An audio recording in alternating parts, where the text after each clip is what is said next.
तुमच्या घरांनी देखून घरांनी भोंवतणी बी आसगा जागो बी आसगा फळाची झाड भाजयेची झाडां बी गोंयांत कित्याक फाल्यां कितें जाता तें आमी सद्दां आमी डिपेंडंट आसात भायरची घेवपाक जाल्यार आमी सेल्फ डिपेंडंट आसा आमचेच वयतात आमी आमकां पावतात जेवण सो वन्स अगेन आमी रावतात की ओपन स्पेस आनी डिवेलप जायत आनी झाडां वयपाची भुरग्यांक खेळपाची बी जागो करप सो वन्स अगेन थँक्यू आनी सगळ्यांनी it should be a United effort okay हाणें महेशान केलें ताणें केलें अशें न्ही सगळ्यांनी भाग घेवपाचो सगळ्यांनी कंट्रिब्यूट करपाचें सो वन्स अगेन थँक्यू. पर्यावरण दिनाच्या सर्वांना शुभेच्छा. असं सांगितलं की पर्यावरण आज अतिशय महत्त्वपूर्ण भाग झालेला आहे. आपण बघतो की पर्यावरण आता त्याची काय म्हणतात त्याला साईड इफेक्ट म्हणा किंवा खराब इफेक्ट म्हणा आपल्याला इतके दिसतात आहे. त्यांनी सांगितलं त्याप्रमाणे आपल्याला पुढच्या पिढीसाठी कारण आपण जे आज जे जगतोय हे ॲक्च्युली आपण त्याला म्हणतो ना एका दृष्टीने की आपण जे जगतो आहे ते म्हणजे it is borrowed from the future बरोबर. सो हे आपल्या जी उधारी आहे पुढच्या भविष्याची किंवा पुढच्या पिढीची उधारी आहे आपल्यावरती आज त्यामुळे आपल्या पुढच्या पिढीसाठी जे आहे ते आपल्याला जे आपल्याला मिळालेलं आहे ते त्यांच्यासाठी द्यायचं किंवा सोडून जायचं आहे आपल्याला बरोबर. तर त्या दृष्टीने आपल्याला प्रयत्न करणं गरजेचं आहे. आपण जसं म्हणतो की आज जे आपण झाडाची फळं खातोय ती आपण नाही लावलेली आहे ती आपल्या आजोबांनी किंवा कोणीतरी आपल्याला लावून दिलेली आहे म्हणून आपण ती खातोय.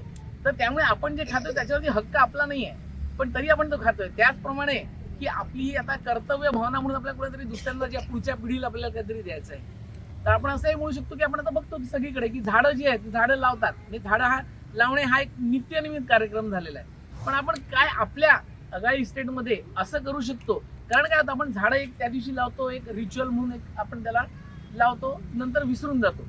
पण आपण एक असं काहीतरी विचार करू शकतो का की हे झाड मी दत्तक घेतलंय म्हणजे आपण ज्या गोष्टी दत्तक घेतो मुलगा दत्तक देतो किंवा काहीतरी दत्तक घेतो तर त्याची पूर्ण काळजी घेतो म्हणजे त्याची पूर्ण वाढ होईपर्यंत त्याचं आपण लक्ष देतो.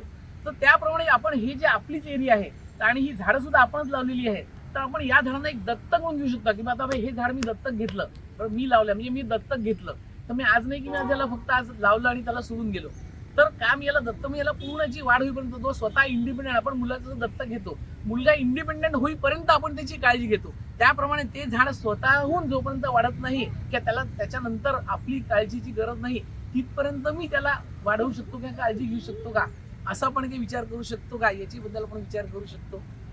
कारण आपण पर्यावरणाच्या दृष्टीने पर्यावरण तर अतिशय महत्त्वाचं झालेलंच आहे. तर आपण जेवढं हिरवा आता सांगितलं की त्यात पाऊस सगळीकडे पावसाची अनसर्टनिटी वाढलेली आहे पाऊस आलेला नाहीये बरोबर. तर झाडांची ही कमी होते.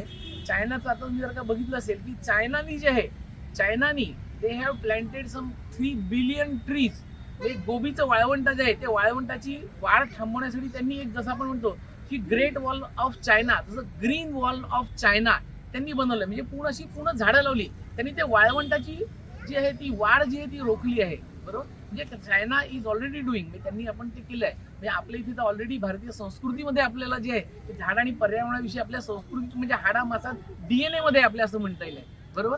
तर आपण तशी ती काळजी त्याची घेतली पाहिजे किंवा त्याच्यावरती आपल्या संस्कृतीविषयी जे आपल्याला थोडंसं काळजीपूर्वक घेतलं तर आपण ऑलरेडी आपल्या संस्कृतीमध्ये part and parcel of our life आहे ते बरोबर की पर्यावरण जे आहे. तर आपण हे अशाच पद्धतीने सगळ्यांचा उत्साह बघता बरोबर की पर्यावरणाविषयी जागरूक बघता आणि आपल्या मुलांचे जे संस्कार आहेत ते आपण त्यांना देतो आहे बरोबर. तर ते आपण असंच पुढे कंटिन्यू करूया आणि आपलं ऑलरेडी गोवा इतकं ग्रीन आहे बरोबर तर त्याला अजून ग्रीन करूया बरोबर. म्हणजे गोव्याच्या ग्रीनरीचा फायदा आपल्या संपूर्ण भारताला व्हावा अशा पद्धतीचं आपण एक वातावरण निर्माण करूया. तर सगळ्यांनी इथे आल्याबद्दल सगळ्यांचे धन्यवाद आणि दिलीप भाईंनी हा असं सगळ्यांचा इनिशिएटिव्ह घेतल्याबद्दल त्यांचे धन्यवाद. सोनू नाईक हांव आघाडी स्टेटा भितर रावता. पयलीं आघाडी स्टेटाचो हांव चेअरमन आसलो नंतर कोंकार स्टेटाचो आसलो. तुमकां जी पळयता ही जी ओपन स्पेस आसा ह्या ओपन स्पेसी भितर आमी आज वृक्षारोपण केलां झाडां लायल्यात आनीक ही झाडां लायता तुमकां कॅमेराचेर दिसता सगळ्यांक की हे सगळे आमचे नागरीक हांगा सगळे माता भगिनी धाकटी भुरगीं तुमी मॅज्युरिटीन पयली आसतली ती ह्या उमेदीन सहभागी जाल्यात. आमकां ह्या भुरग्यां भितर एक कल्चर इनकल्केट करपाचो आसलो की बाबा ही झाडां रोवपाक जाय आमच्या फ्युचरा खातीर आमी जे कितें आज भोगतात ते आमच्या जाणट्यांनी आमकां दिलां. आमी बरें करतात ते फुडल्या जनरेशनाक मेळटले. हो मोटीव घेवन आमी हांगा झाडां रोयल्या. पयलीं हो जो स्पेस आसलो ओपन स्पेस सगळ्यांक खबर आसा, जे हेवटेन वयताले हांगा सरभोंवतणी रावताले, हांगा कचरा पट्टी जाल्ली, खूब कचरो पडटालो. तो आमी आघाडी स्टेट कोंकण नेस्ट ह्या लोकांनी फुडें सरून हे हांगा स्वता मुखार सरून हे सगळें निवळ करून घेतले आनी आज हांगा कचरो पडटालो अशें कोण म्हणूंक शकना.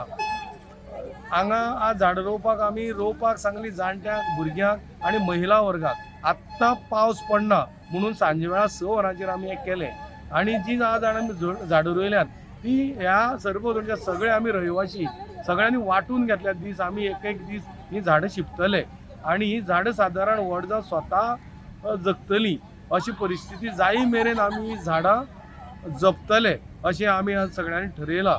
एकूण जनमानसा भितर ह्या निसर्गा प्रती आत्मीयता निर्माण करपाचो आमचो कार्यक्रम आसलो.